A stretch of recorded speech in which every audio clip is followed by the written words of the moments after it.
study session, October 12th, 2023. Call to order. Clerk, please call the roll. Councilmember Leyva. Councilmember Greer. Councilmember Dickinson. Here. Councilmember Hepperly. Councilmember Schumacher. Present. Vice Mayor Hunt.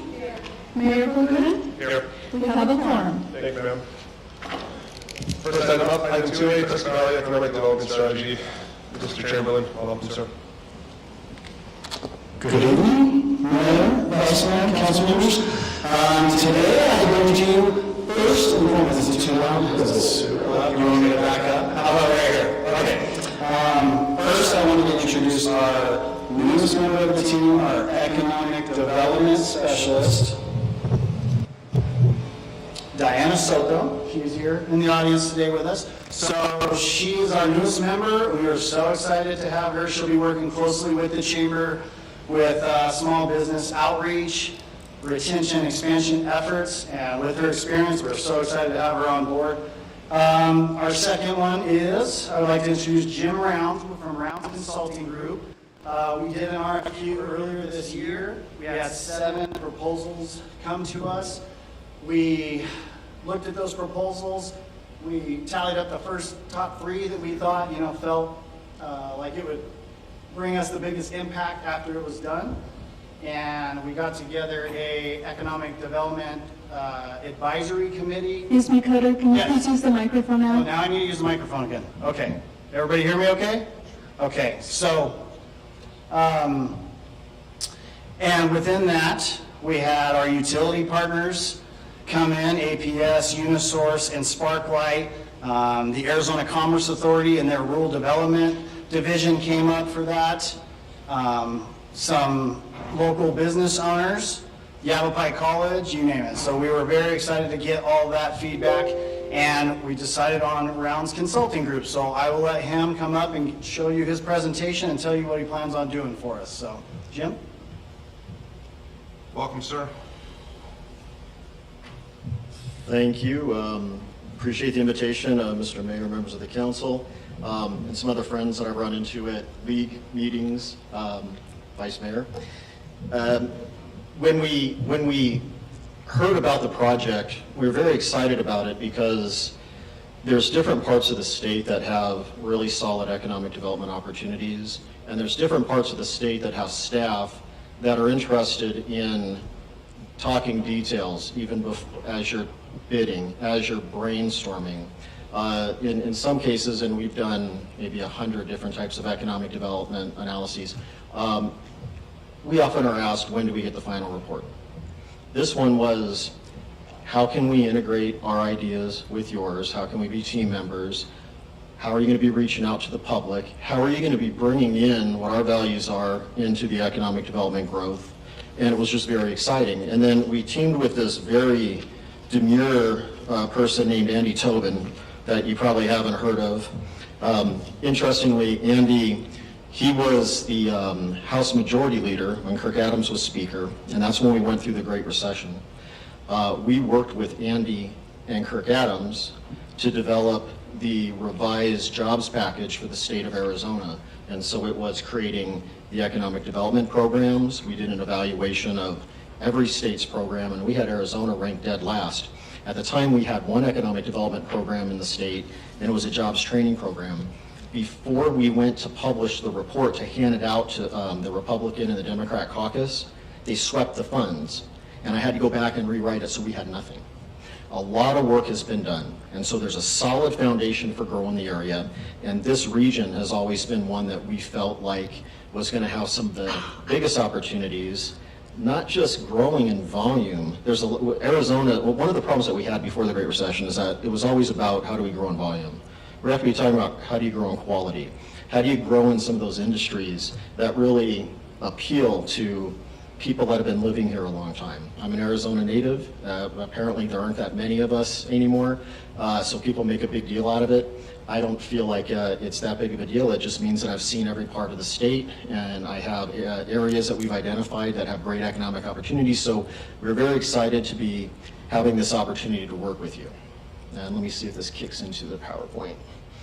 Okay, so the two people on the right are my staff that'll be doing a lot of technical analyses. You'll be hearing from Luis Cordova and Lexi Frazier, myself on the left, and then that very quiet personality, Andy Tobin.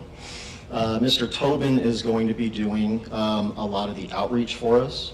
He's going to be giving us advice on some on-the-ground things that you need in order to put together an economic strategy. Now, we also were very careful. I don't like the term economic strategy, but when you bid on something that asks for you to bid on an economic strategy, you have to use that terminology. I like the idea of the to-do list. I like the idea of here's who has to work on this item for the next 3 months. That sets up the next thing, and the business community has to get involved. This is when we need some additional appropriations where we can tie into some funding at the state, so we'll have to talk to the legislature at some point. The to-do list is what gets stuff done. And so that's why we want this to be a little bit more hands-on. A lot of visits, a lot of outreach. Andy's already been developing some surveys for different groups, business groups, you all and others, to try to get that additional background for some of the things that you don't necessarily talk about. Like, I'm an economist, but I don't go home and analyze if the latest numbers of GDP were slightly higher or lower than forecast. I'll go home, and if my son's there from college, we'll play some Mario Kart. I'm sure you don't go home and say, what is the difference in the national movement towards that water infrastructure program in communities of this size? How you do that, though, is when you're doing these exercises, you get involved and you learn about the information as you're going, and then that helps you all provide even better feedback. So think of it like playing tennis or racquetball, or what's the latest one that's bothering people because of noise? Pickleball. Yeah. A lot of economic opportunities there. Another reason that we thought that this would be a fun project is you don't want to do things completely in isolation. And so we originally were starting to look at the area because of the opportunities for mountain biking.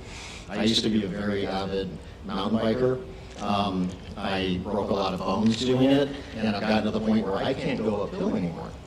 But having a chairlift would just be great, and then you tear down the hill. There's opportunities on environmental tech areas where there's a lot of grant money coming in, where you can tie some of these areas to some conservation areas. There's other ways of bringing in some scientific research based on partnerships with some universities. Any way where you can bring extra money in, that acts like a base sector industry. And so that helps us build the economy in a quality way, where it's not changing who you are, it's making it better. And I can't remember the company from years back, but it was, we don't make the jet ski, we make it slicker. We don't make the paint, we make it brighter. It's something like that. That's our approach on doing this. You already have a great foundation. It's how can we expand it? But we also have to get to how does it fit within the broader area.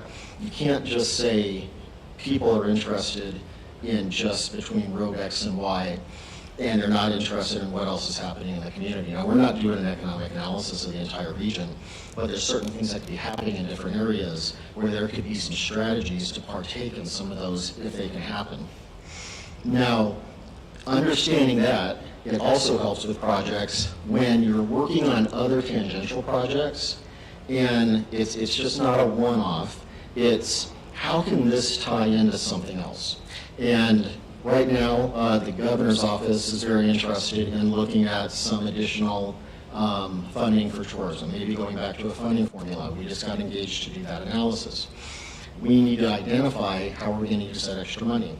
The one thing that I didn't like in the past was we had an appropriate amount of money, and a lot of that was sent out of state to marketing firms to say go to Sedona and go to Scottsdale. And it really wasn't an Arizona feel. But if we could work with them and get extra funding, we want to develop opportunities to have local programs team up with communities like this one and figure out if we can leverage $1 versus another, and then maybe get the private sector involved and go even bigger. So between that movement for this environmental tech activity across the state, which could bring in some additional scientific research in the region, the additional tourism activity, looking at infrastructure, how can you build up some of the businesses that make sense to come here? And I did want to bring up one thing that Andy brought up. on a phone call this morning, which was, we have to think beyond the area even for workforce. And so there's been such a shortage of workforce. This is just one example out of maybe 50 ideas that when we get on the phone, it's dangerous, because if we have a meeting scheduled in the next half hour, we're going to miss it because we'll be on the phone for an hour. We're going to be having some workforce opportunities for people to be living here, and it doesn't take that long to get down to the North Phoenix area. In fact, it takes less time than it takes to get from the East Valley to the West Valley in the Phoenix area. Okay, well, that's fantastic, but that and the tourism activity and the other things are going to create the extra revenue so that we can put in the infrastructure and then land the suppliers in the area. All this stuff is tied together, and what we want to capture isn't just the generic, here's what you look at. You look at 90% of strategic plans. It's what's your current base, and people will go through and take a half hour explaining how many jobs you have and what the unemployment rate is, and that the incomes could be higher. So they're telling you things that you already know. Then they say what you need to do. What you need to do is diversify. You have to stabilize. All of those keywords. But what does that mean? It doesn't say you have to diversify because you want a more stable economy, which makes it more appealing for some of these businesses that could be attracted to the area, which if we did some modification in some of the infrastructure, we maybe were able to help attract some additional grants, which will still be available going forward, and we ramp up the tourism. All this stuff together makes stuff happen. So it's not one thing that's recommended that makes things happen. It's putting them all together. And so I'm hoping that there's going to be a lot of questions, not necessarily at this meeting, because I know we're limited on time, but during the outreach, I'm hoping that you all want to be very engaged and do some brainstorming as long as you need. It's like I just mentioned, it's not very far to come from Tempe, which is where I live, and do some tours with everybody. When I come up here to give speeches, which is maybe 2 or 3 times a year, unless you're working on something like that, you're not noticing maybe some infrastructure issues on the side. You're just trying to figure out where the hotel is, where you're going. I think when you're working on this, you have to drive around. And so that's our plan for tonight. I brought my wife, so we're going to spend a little bit of money here. We're going to drive around some. Tomorrow morning, we're going to be driving around some, looking at things, and we have another meeting to do a little brainstorming, and then we'll be driving around some more. You really have to know an area. And people, I think that when somebody likes to come in from afar, a Canadian firm coming in and telling a small community, here's what you need to do. That's been happening a lot. Unless they know the area, they know the personalities, you have to match the economics. I don't want to say with the politics, but with the personality of the community. If you don't do that, you're not going to get things implemented. And over time, the personality of the community can change. It can grow along with the economy, but it's not going to happen overnight. They have to mesh together, and so we want to bring in the economics, but we want to bring in all the other things that make the economy work. So we're going to be reviewing the basic economic development trends, target sector analysis, looking at those opportunities the best way to start with economic development is to focus on your current strengths. Then you focus on the tangential industries that use some of the similar inputs. So you kind of stay in your lane a bit until you can expand beyond that.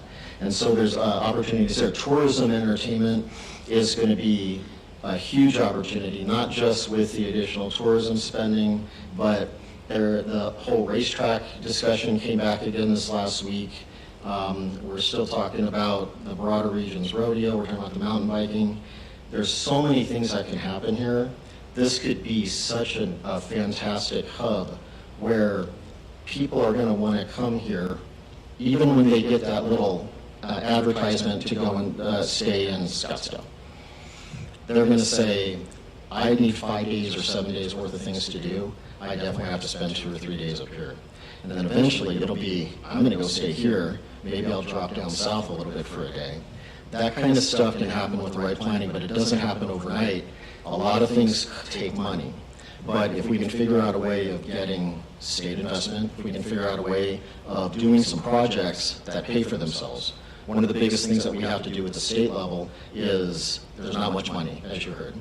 We have to have high ROI projects. There's some discussion about some criminal justice reform. That's going to free up more money than it's going to cost. that money could be used for another project. There's all sorts of high ROI projects, higher education issues, things like that. If we can also combine the projects that you're implementing, if you're having to spend local money, if you're having to spend taxpayer money, you have to spend $1, it would be great if you can be able to tell the taxpayer that they're going to get $2 back within 3 years. That's how a business operates, that's how a successful business operates, and that's how a lot of projects work. If you work as a team, if people are on the same page, and you're working towards things where you have strengths, and then at the right time, you jump into that new area and take a risk and see if it works. But even back 20 years ago, we did this analysis for the old Department of Commerce. And we had to identify 4 areas in the state outside of Tucson and Phoenix as which ones within 2 or 3 decades are going to be the most changed vital regions, and this was our #1 listing.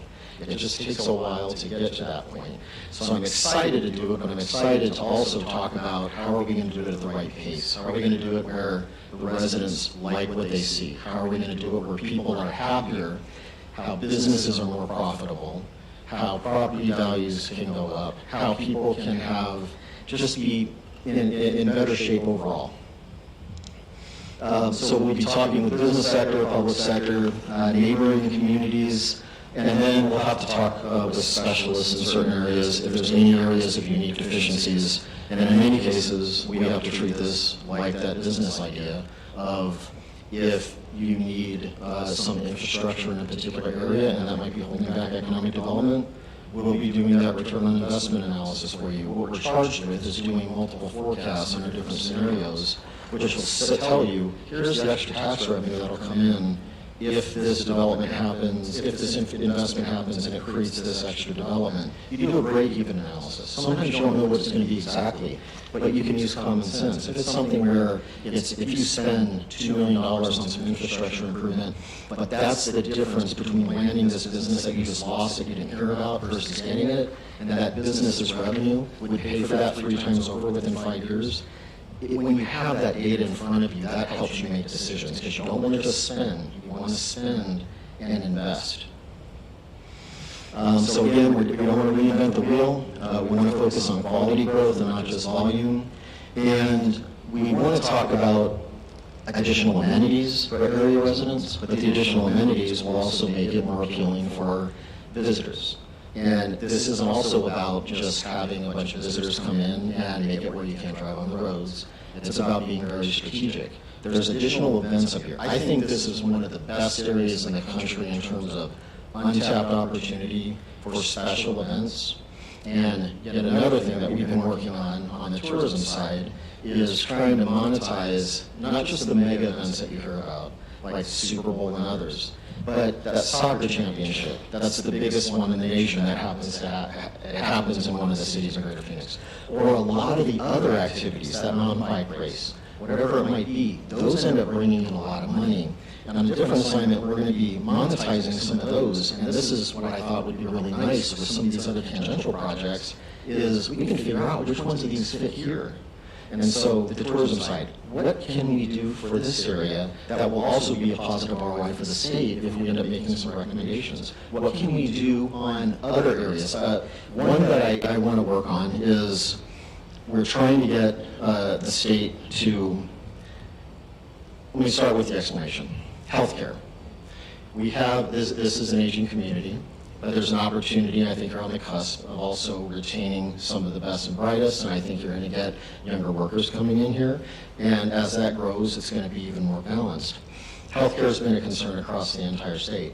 So we actually went out and talked to some doctors because we kept getting interviews. Why can't we get physicians to locate here?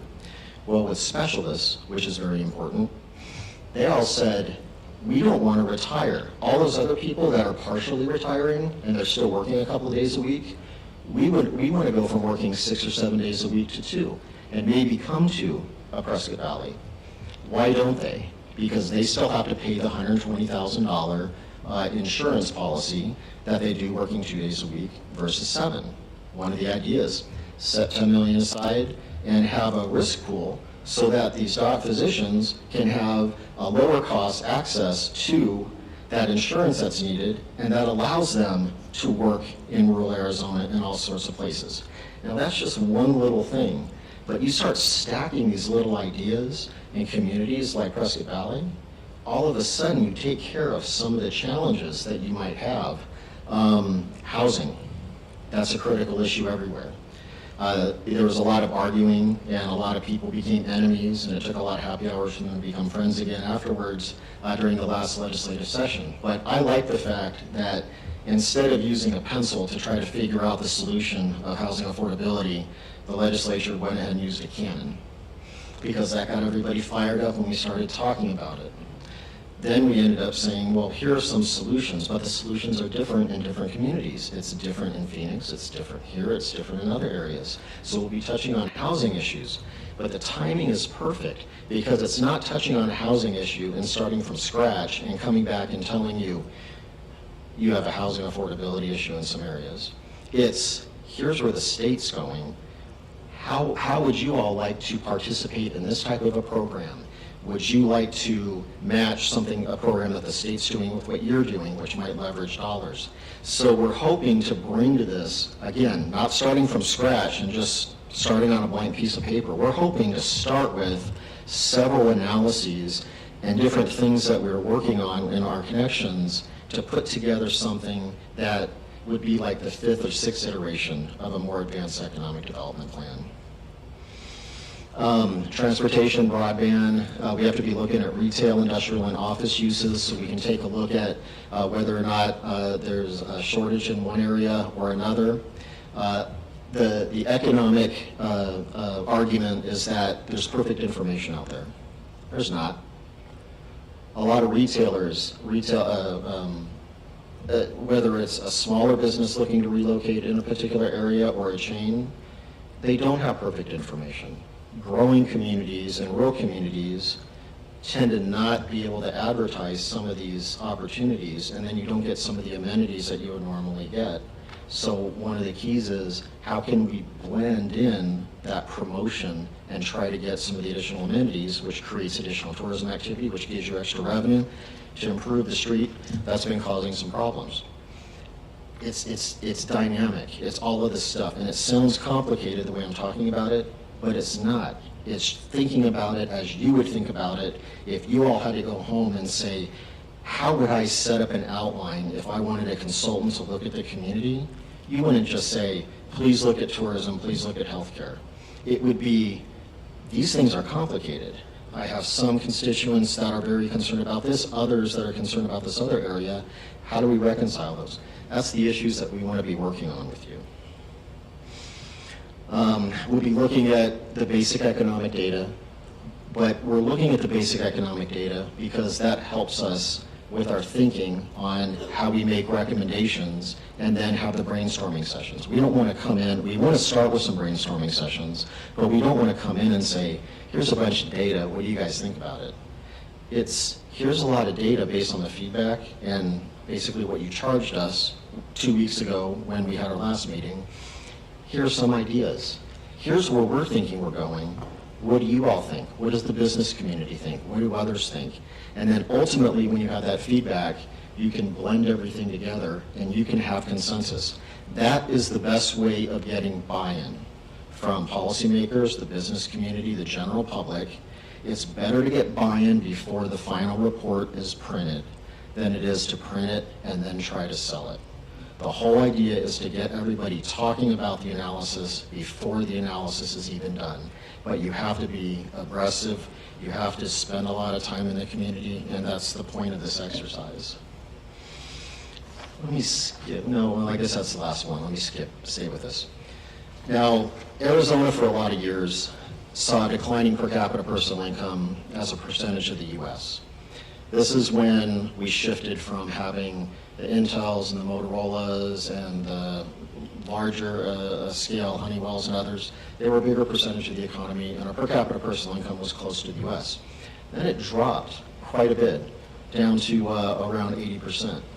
We started seeing that move up over the last decade, not by accident, because of all the work that was put in on economic development programs, trying to be competitive with tax rates, regulatory reform, everything else. We started seeing this move up.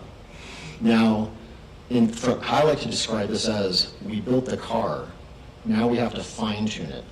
In my opinion, fine tuning it is trying to figure out how individual communities can best benefit from some of the state programs, but come up with unique programs yourself.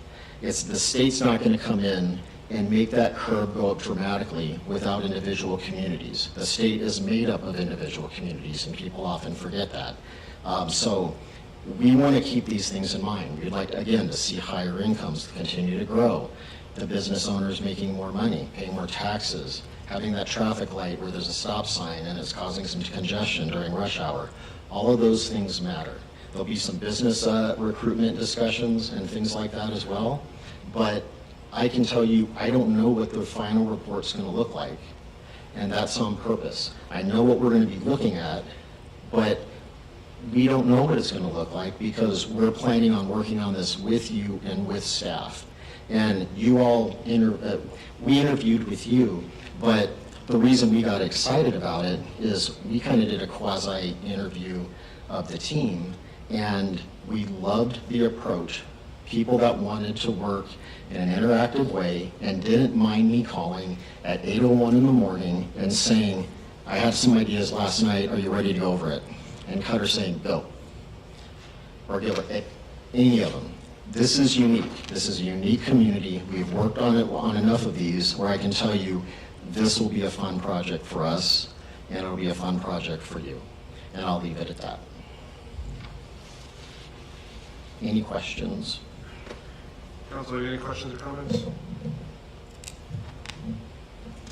I do. Thank you for being here. So the end product is going to be a roadmap, strategic plan, goals and objectives, tell me a little bit more. So the end product will be an evaluation of where your best opportunities lie, but matching up with what makes sense for the community. But then it'll go into, here's what you need to do to get there. And in some cases, as much as we'd like to say, if you put together a strategic plan, that's what the community needs, oftentimes they need money to get stuff implemented. So in some cases, it might be like on tourism. If we have an opportunity to maybe really make a robust tourism effort in the region and figure out how Prescott Valley could be fully partaking in that, we'll be discussing how can we best get some support at the Capitol to maybe utilize some of those additional tourism funds that we're going to be arguing for to help with some of the projects. So that'll be a to-do list for possibly you all. We'll need leadership, we'll need policy leadership, we'll need management in the community, and we'll need the business community as well.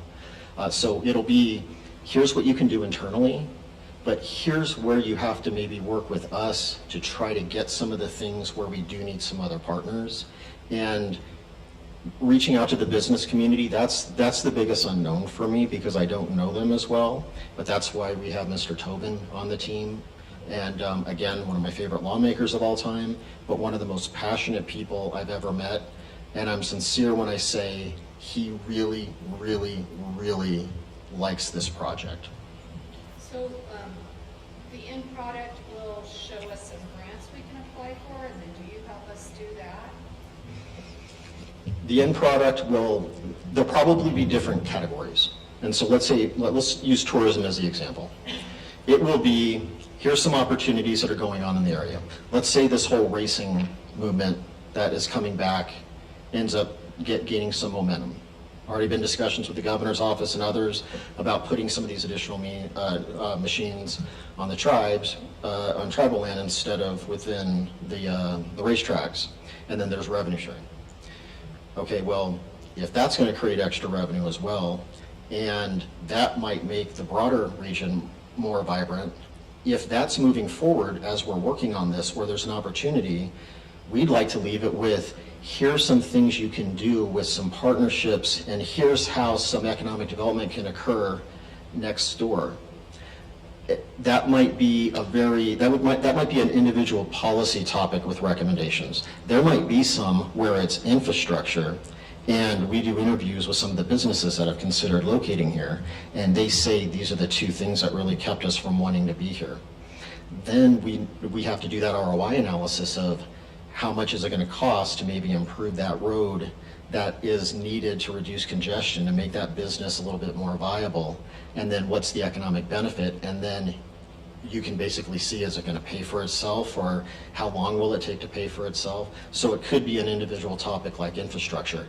It's going to depend on the individual topic, because if all we do is say, let's do a good job in these 10 areas, it's not going to help. But if we give you some unique recommendations in each of the key areas that you help us identify, we're starting with the list, but you're going to help us modify it, then you'll be able to point to somebody, the infrastructure expert. We want you to take the lead on this. Within 2 months, we'd like to have feedback on this particular issue, and we're going to be meeting with the ACA a month after that, so we need to figure out a team and a little coalition to go down into Phoenix and then chat with somebody, or we can get somebody up here, whatever it may be. I think the individual tasks are going to be different depending on the individual topic, but that's what's going to make this so effective in the end.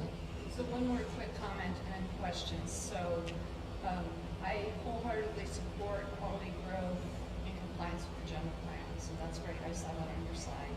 And then to bring in more quality services and high-paying jobs. That's all well good. So I guess, where else have you done this? Have you done it anywhere around here, or mostly in the valley, or? We've done economic development plans here, regionally here.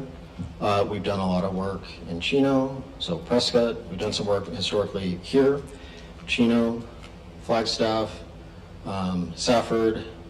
We're working with all of the communities that lost their coal-fired power plants to help them revitalize their entire economy, which is very challenging. That's how we got to know the grant process and what grants are available, which ones technically have already been appropriated but they haven't been spent, and so we've made contacts on those.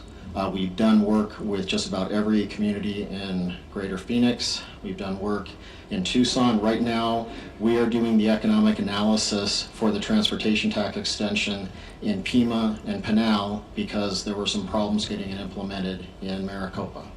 So we've worked across the entire state.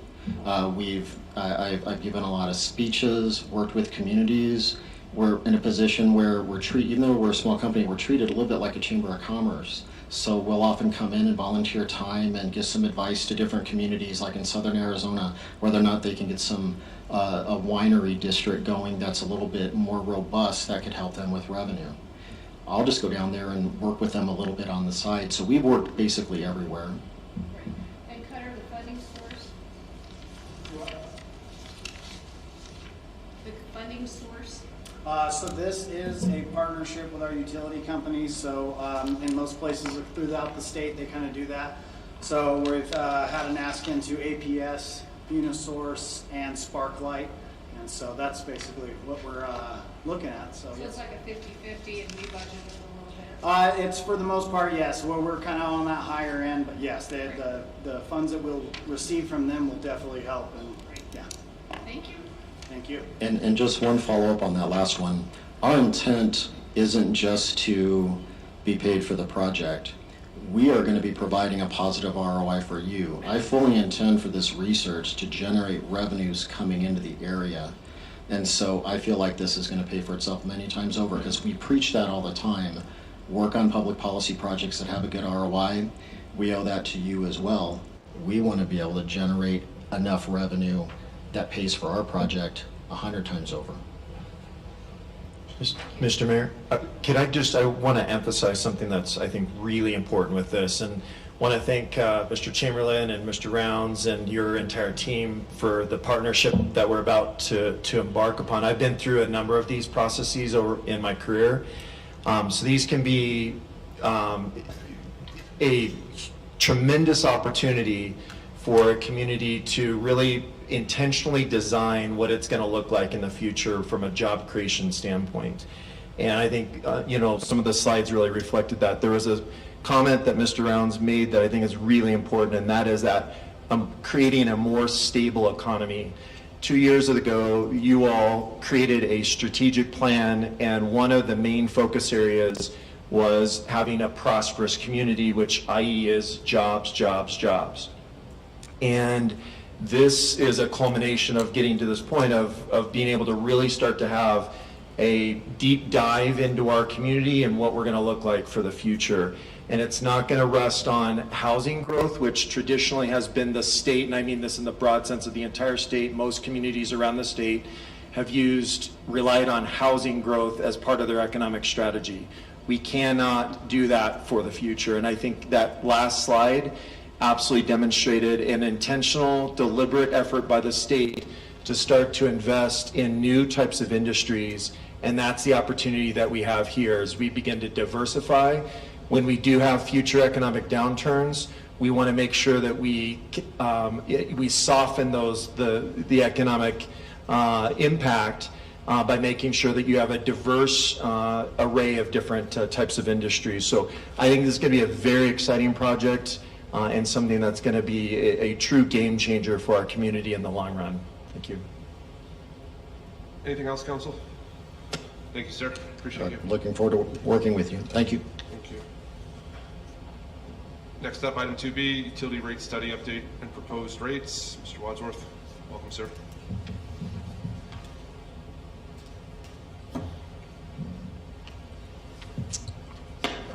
Good evening, Mayor and Council.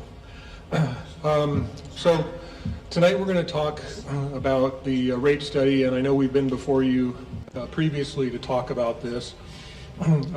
Just wanted to make sure that we went over it another time because there's still some direction we need. So even though this is a study session tonight, I'm hoping by the end of it we'll get an idea or a direction from you on a couple of items. But we wanted to go over this again. The next steps after tonight would be that you've already approved a notice of intent, and there would be a public hearing in December. And so 30 days prior to the December meeting, we would have to have this information posted like on the town's website and so forth. But we need to get this information finalized, and that is the reason for coming tonight to talk to you, to make sure we're all on the same page. And so a little bit talking about rates, and a lot of this you've seen before. Dan Jackson has made several presentations to you. He wasn't able to be here tonight, so what I've actually done is I've taken his presentation and I've sort of taken parts out of it and I've incorporated with parts of mine. So hopefully I've got everything covered that you might have questions on, but this is a pared down version of his presentation. And so Prescott Valley has not increased our rates since 2017. So that's why we're talking about rates. As you're all aware, costs have been increasing, and that's across the board: labor, power, everything that you need to run a water system or a wastewater system. In addition, there are newer regulations coming out, and the best example that I can give you is the PFAS. It's going to cost a lot of money to address those problems, and our rates need to reflect that and appropriately cover those types of costs. And we're not the only ones doing that. Over the next several years, there are going to be increases throughout the nation for utilities, rates going up every year, 10%, 20%, and this headline from Phoenix, where they're potentially raising their rates 50%. So there's a lot of discussion about rates throughout the state, throughout the nation. Just to remind you where Prescott Valley is for a typical 5,000 gallon customer, we are on the left side over there at about $52, $53 per month, and you can see most other communities in Arizona charge more than we do currently. So tonight we're going to talk and provide a brief summary of the three areas that we've been looking at, which is the water and the wastewater rates, which I will talk about together. And then we're going to talk about hydrant meter fees, which one of the other items we're going to be talking to you about is the bulk water sales, and that covers the policy and those sorts of things, but we need to talk about the rates, which will be part of this discussion and part of the public hearing in December. And then we're just summarize the stormwater drainage fee, which you have been aware of and we've previously talked about, and Heather will come up and talk to you about that here in a little bit. All right, so I'm going to give you a brief summary, and then I'm going to get into the detailed slides. So this is what we're looking at for water and wastewater. A potential on the wastewater side for annual increases over the next 4 to 5 years, and these plans lay out a 5-year plan that you're going to see. Potentially 5% increase on the wastewater rates each of the next 4 years, with a lower increase in the 5th year. And then underwater, we're looking at 2 different scenarios that we've discussed with you. One of them is the status quo, which means the rate structure doesn't change from what we currently do. You know, we have 3 tiers, three different blocks, and each of those is charged at a certain rate, and we would keep that whole structure the same, and all we would be doing would be increasing the rates by a percentage, or, you know, a certain percentage each year, but the structure stays the same.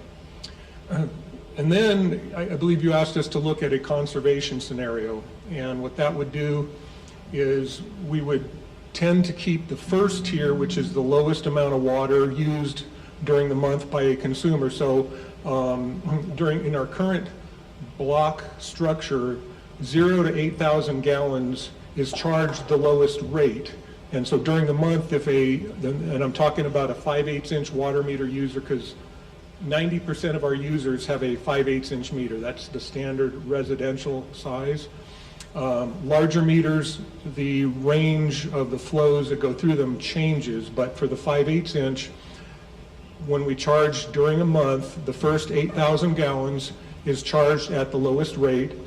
If you go over 8,000 and use between 8,000 and 20,000 gallons, the rate per thousand goes up, and then if you're over 20,000, the rate is even higher than that. The conservation scenario actually looks at those higher 2 rates and increases those more dramatically than the first tier. So somebody who uses a low amount of water could potentially still not see that high of a rate increase. You've got people who are low income and fixed income, and it will not impact them as significantly. And the people who jump into the second and third tier potentially could control that usage and find ways to reduce usage to try and get down and stay in the first tier. So that's what the conservation scenario does. And I apologize because this is a little bit harder to see than I had realized. So this is the status quo, and currently our rates down here for Tier 1, Tier 2, and Tier 3, that's $3.21 per 1,000 gallons. I believe that's $4.85 for anything over from 8,000 to 20,000 gallons, and then over to 20,000 gallons, it's charged out at $5.01 per 1,000. And so with this structure, what we're doing is each year in the following years, we are increasing those fees. So you can see it goes up from 321. Sorry about that. From 321, that first tier goes up to 340, then 361, then 382, and it's increasing every year for the next 5 years. These other two tiers go up about the same percentage as the Tier 1 does. And so you can see on the highest tier, we're going from 501, and in 5 years, we're going to be up at, that looks like hold on a second. I actually have a printout here, so I can cheat a little bit. And I printed it really big. You can probably read this one a lot better than that one up there.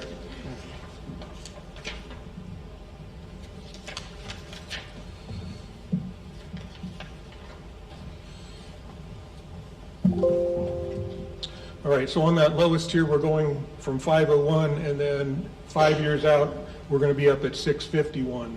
Okay, so those all increase about the same rate. So this is what is called the status quo. And the impact on our customers is shown here. So a customer using 5,000 gallons per month of water and wastewater, their percent increase the first year is going to be about 5.5%, second year 5.5%, and then it's the percentages go down to about 4%, and then 2.5% the last year. For higher users, you can, these buttons are kind of close together. You can see the percent increases that they're seeing are fairly similar. Okay, so now we talked about the conservation scenario where the tier 2 and tier 3 go up a bit higher. As I said, this promotes conservation, and it's also the recommended scenario that we're talking about for you to consider. The goal is to encourage more prudent use of water, and one of the ways it does that is it phases in meter equivalencies on the base fees for a 10-year period. I can talk about that in a minute. One of the other significant things that it does is, I was talking about that first, the 5/8-inch meter users where the tiers for the first 0 to 8,000 gallons and then 8 to 20. Well, for the 5/8-inch meter, we would be paring that back to 0 to 5,000 gallons would be charged at the first tier, and then 5 to 15 at the second, and above 15 would be the third tier. And this is more in line with what our average user does use. 5,000 gallons a month is the average user.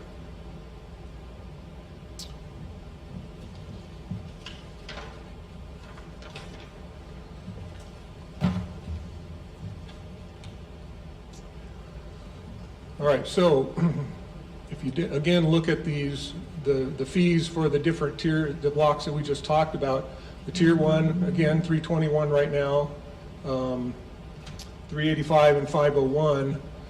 You can see that first tier still goes up, looks like it's going up to $368, so it's not a dramatic increase over the 5 years. But if you look at the block 2 and the block 3, the third block is going from $501 all the way up to over $10 per 1,000 gallons for anybody using over that that new amount of the 15,000 gallons per month.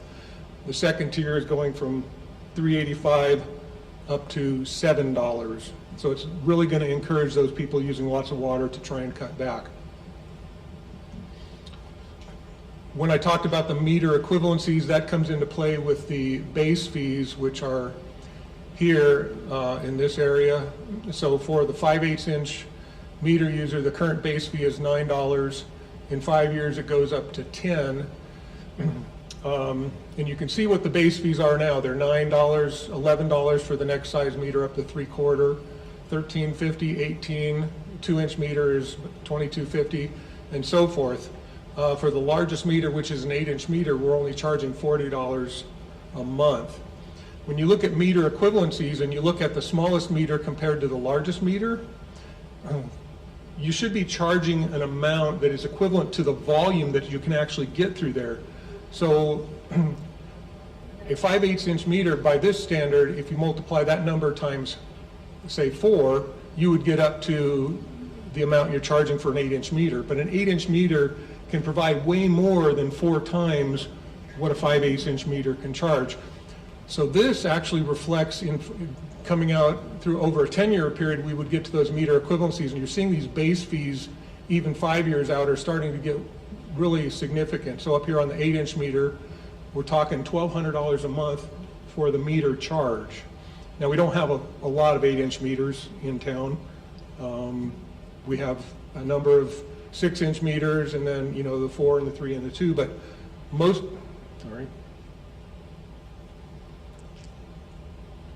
of our meters are the smaller meters, and then some of the commercial gets in here, and we may have a couple meters that are up in this range. So they essentially these would just essentially be increasing over a 10-year period to get to the ultimate fees. That's what the meter equivalencies do. So I think that covers essentially the two options that we've been looking at. when you look at the percent increase, again, for a standard average residential user, the increase actually the first year is 5%. You get lower increases the next several years because those higher users are actually paying a larger share of what we need to pay for our operation and maintenance costs. So the lower users are going to actually see not much of an increase at all, whereas you're going to get substantially more or higher increases on the larger users down here. But again, well, so the first year starting off at 14%, 10% the next year, and then gradually tapering off.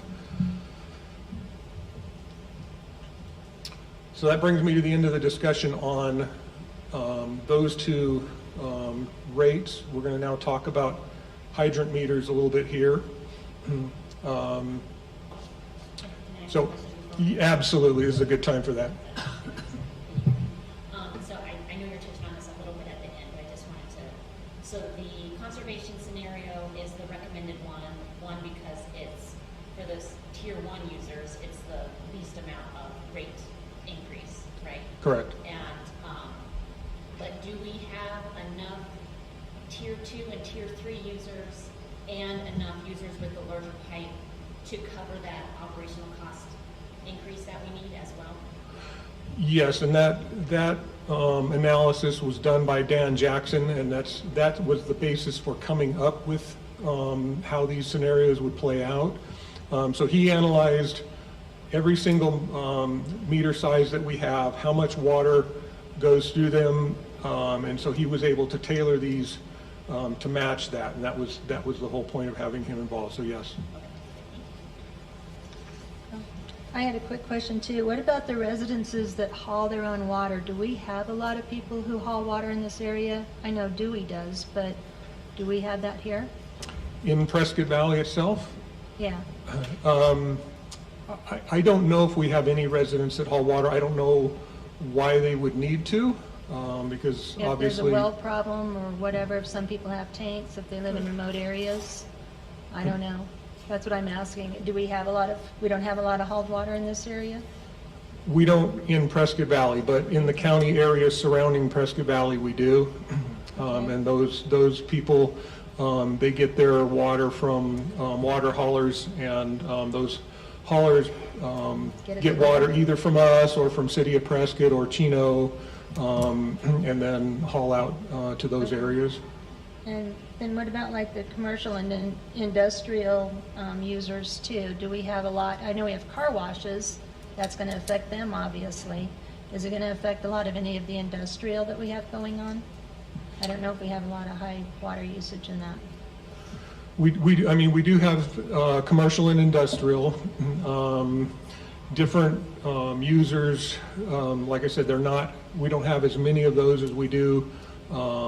Most of our customers are residential, but we do have, like you're saying, we have restaurants, we have car washes, we have some larger apartments and multifamily communities that will have master meters for the whole area that that will affect them.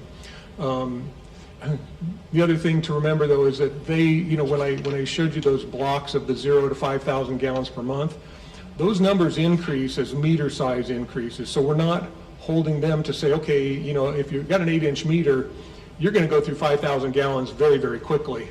They get a much larger range associated with that meter before the tiers break over from the tier 1 to the tier 2 to the tier 3. So the percent increases would be in line with this slide. So depending on where they were, the percent increases More by usage? would follow those. Okay, thank you. Now, how does the town manage their water? What size, as far as the parks are concerned? We water all of our parks. How do we manage the water in that respect with the size of pipes? You know, the Parks Department could answer that question better than me, but I'm going to take a stab at it. I know that they have large meters, 2-inch meters and 3-inch meters are typically, I think, what we see at our parks. And, you know, obviously they need those size meters for the turf areas that they have. If there's a park that doesn't have a lot of turf, they don't need a large meter like that. They just need a small meter, like a 5/8 inch meter, which is plenty large enough, obviously, to supply a house, and it can supply, you know, bathrooms and a drinking fountain. But once they get into the turf facilities, that's when they need the larger meters. I know they've got all those on automatic timers. I know they've got rainfall detectors on those so that they're not wasting water when they don't have to, and they're doing a lot of things to optimize water usage. But they will have, you know, 2-inch or 3-inch meters on the parks. I just experienced with a group that we had a picnic for a lot of sprinkler problems, and there was a waste of water at one of the parks where the water was spraying into the gazebos and onto the sidewalks and missing the grass altogether. So some loss of water there. That's bad for them. It's good for me because then I get more money. Yeah. No, and I'm sure they don't like to have those types of leaks, and they appreciate it when, you know, people tell them about those things as soon as possible because, yeah, they can waste water. Thank you. You want to keep going? I don't want to, but I'm going to because we got a lot. Fair enough. All right, so hydrant meters. As I mentioned, this is sort of intertwined with the bulk water sales that we're going to be talking to you about as well. Hydrant meters are considered to be a temporary source of water, and they do not pay capacity and resource fees, which are the large fees, the one-time fees that our permanent customers have to pay. And so, you know, we're looking at ways to manage those better. We do spend time moving those meters around, also taking meter readings on them. You know, one of the things that happens with those meters or with those hydrants is that when they're turned on and turned off because they're dry barrel hydrants, we're losing water every time that happens. The hydrant fills up, you shut the hydrant, the hydrant actually drains to become empty so that it doesn't freeze in the wintertime. And so we lose water that is not metered, not captured, not used for anything. And so we're looking for better ways to manage, and that was the point of addressing the hydrant meters that we'll talk about in the policy. So there are potentially 3 options in here, and when Mr. Jackson analyzed our rates, what he did to address hydrant meters was we talked about the meter equivalencies and how the permanent meters would be brought up to the meter equivalency standards over a 10-year period of time. He actually escalated that and did it over a 5-year period of time for the hydrant meters, and that's what option 1 reflects.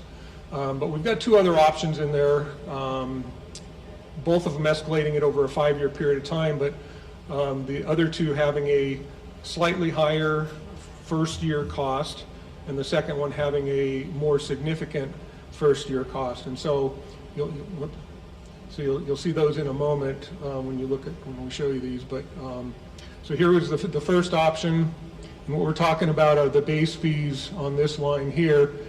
So this was the 5-year meter equivalency, or the 10-year meter equivalency that he's trying to get up to in a 5-year period of time. The hydrant meter is considered to be equivalent to a 3-inch meter, and you can see the base fee on the 3-inch meter is only $196. So this meter will reach $361 at year 10, but this one has already reached that number. And so we're jumping from the 24, we'd go to roughly 60, 105, 186, 272, and 361 over the 5-year period. So keep this number in mind, because this number is exactly the same on the next 2, but this number jumps from $59 up to $100 a month for a hydrant meter for the base fee. And option 3, it jumps to $180. So obviously with those higher numbers the first year, potentially you're going to be obviously collecting more money, but also discouraging people who don't need those meters to not come in and apply for them and then keep them for extended periods of time. And the purpose of these rates of increasing those like that was, since they don't pay those water capacity and water resource fee, which on a 3-inch meter, that type of a fee could be $50,000 as a one-time cost. They didn't have to pay for that, so they're getting the benefit without having to pay those fees, and this would be a way to try to recapture those. And so I don't know if you have any thoughts on which one of those that you prefer. Just some examples from some other communities. So Prescott charges about $50 a month for their hydrant meters. Their actual fees per 1,000 are $5.21. Ours are currently lower than that. Buckeye charges $900 a month for a hydrant meter. So that's very significant. And Glendale charges about $118 a month. So they vary across the board depending on what it is that they're trying to accomplish. The other thing to remember is that these communities do not allow the use of their hydrant meters for anything other than temporary construction, which we do. So maybe that'll give you something to think about there. So I don't know if you want to. I just want to, we just had a great economic development presentation, and I just want to make sure that we're competitive with our water and sewer rates when we're attracting businesses. Okay, and that would be maybe a point to talk about with whether we do the conservation scenario or the status quo. This is more for essentially for the hydrant meters. I mean, you wouldn't expect necessarily a business coming to be a permanent business in Prescott Valley to be even worried about these, because they wouldn't have a hydrant meter, they'd have a permanent meter. So if that's what you were referring to. Can we get a copy of your packet that's big? Can you put that in our boxes? You want this or what I'm looking? Yeah, this is different from what I'm looking at, but I can get you whatever you want. We can. Yes, absolutely. All right. Okay, I'm sorry. So regarding the temporary construction usage, though, because we recently changed or are in the process of changing our policy on hydrant meters as well, right? Well, we're going to be talking about that next, and then you're going to be voting on that for a first read at the next, at the actual voting session tonight, and then again next month. So I'm going to be standing here talking to you one more time right after this about the bulk fees. Okay, so I'll hold off on my question. Okay. So that we're on the correct agenda item.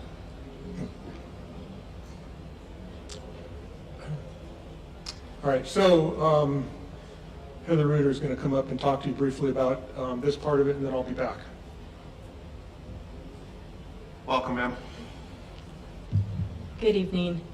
I will make this very brief because I know there's another agenda item on here, but I wanted to highlight the importance of the stormwater drainage fee. This drainage fee is for obviously operations and maintenance, but it's also to address, flooding in our area, drainage improvements, looking at ways that we can infiltrate back into the ground through load impact development plans.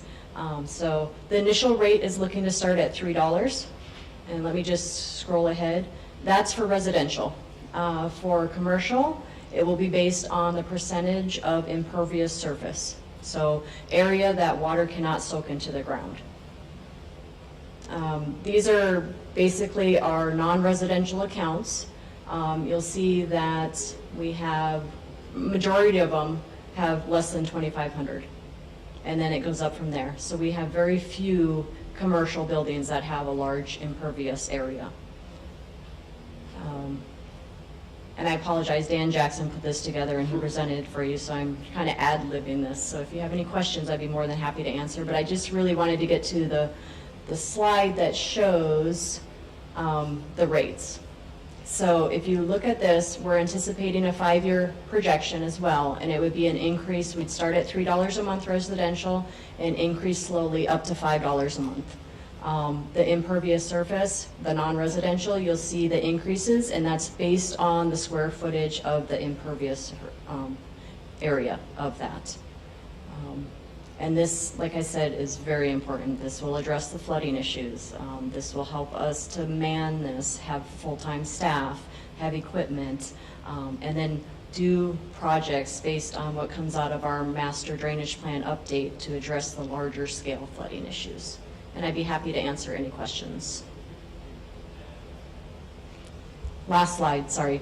This is what other areas are charging for their stormwater fee, just as a reference.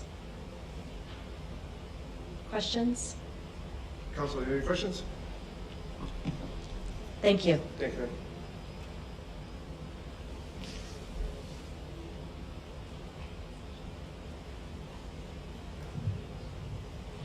All right, so real quickly, sewer rates are going to uniformly increase. Water rates, we have two scenarios proposed, the status quo and the conservation rate. And if you have a direction that you would definitely like to pursue on that one, if you could maybe I provide. believe it's the conservation, I mean, I'll speak for myself. The conservation, I think as a consensus, we've talked about this numerous times, is the direction that we as a council are wishing to proceed, so. Okay. Okay. The stormwater drainage fee, I don't believe there's any direction needed on that. With the hydrant meters, like I said, we've got three options. And the first option was what Dan Jackson had looked at, and the first year would put it at about $60 a month, which is equivalent to what other 3-inch meter users will pay.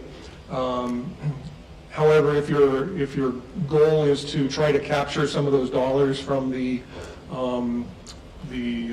capacity fees and the water resource fees, you may want to set it higher than that. But these will escalate over the first 5 years. And so there's an intermediate option there at $100 a month and a higher option at $180. If you're looking for a balanced approach, pick the one in the middle. So it's kind of. What's your recommendation? I have mixed feelings about this. I think the $100 a month one is a little bit more fair. You've got some users who, even though you're trying to, over the next 5 years or 3 years even with the bulk policy, to try to get back to where we're only utilizing those meters for temporary construction only, you're going to have some people over the next few years that still have to use this. And, I think if you hit them really hard, it's going to affect some people. Wanting an increase, but at the same time not wanting to, do too much, then maybe the $100 increase would be a good balance. There we go, that is much better. That's kind of what I wanted to, it's hard to talk about that without talking about the policy change, but because if we are trying to transition to mostly just temporary construction usage and then we increase 100 or 180, that cost is just going to end up translating into the cost of a new home.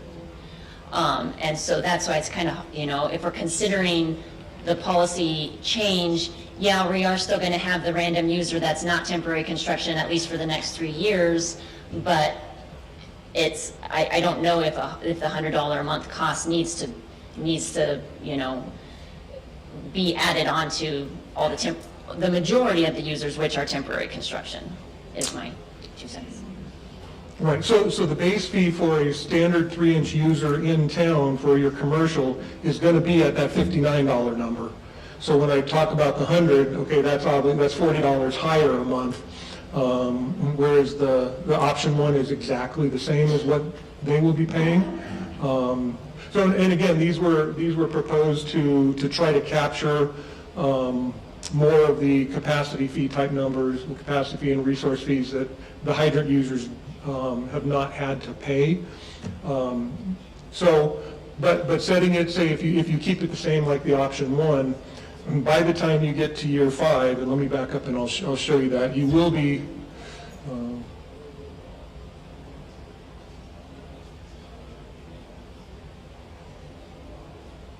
okay, so keeping the option one, so you see the numbers, it's 59 here, it's 59 here. You will be increasing, the next year it'll go up to 104, and then 180, then 270, then 361, which by the year 5, you're $160 higher, right? But supposedly by the third year, we're going to have, hopefully, a water fill station in place, and the users that don't, that will be able to use that won't be having to rely on this. So,